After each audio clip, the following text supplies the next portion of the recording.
Hospitality pros, your shift might be long, but your makeup doesn't have to be. Hi bro, madasing at PNEFI kumno filaban le makeup la dafi ray hapot hospitality industries. But what klaro bantag hi parlok jong fi hi bran kami kani tutorial. Let's do a quick, fresh, all-day look. Nikong penan kam primer. This depends on your skin type. Filaban penan kam hydrating la ni mattifying primer. Ngadon T-zone oily tingas tana ban use kani baka mattify.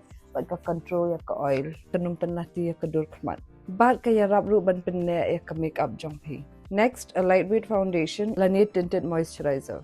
Namal heavy makeup and long shifts? Nope. Jet ki base products ki belong lightweight. Namal da pitray bone kanta pinum sutana banta foundation belong heavy finsa solong kya kadur. Conceal tang ki jaka ki papudan kam. Namal less product means less chance of creasing. New concealer best bha ulong full coverage and a little bit goes a long way. Lada pidan oily skin lani ka T-zone area jong fi kalong oily. Wat num klat ban set ya foundation da pikwa bakanne bro ashisin.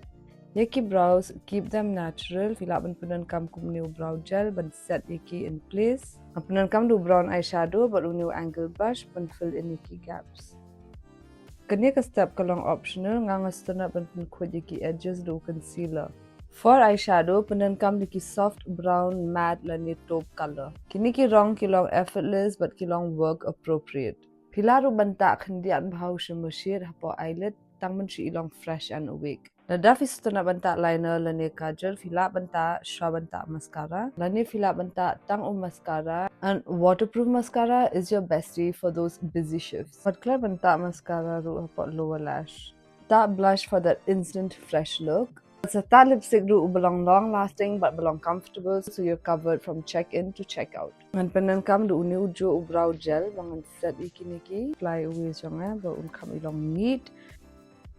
Look at the difference. But if you try hotel fila ban choose kum kini ki jait nails, these are from MWK Nails. They are short and comfortable and kilong nude color, so they're perfect for hospitality industry. So that's it. Now go rock that shift and don't forget to tag your hospitality friends.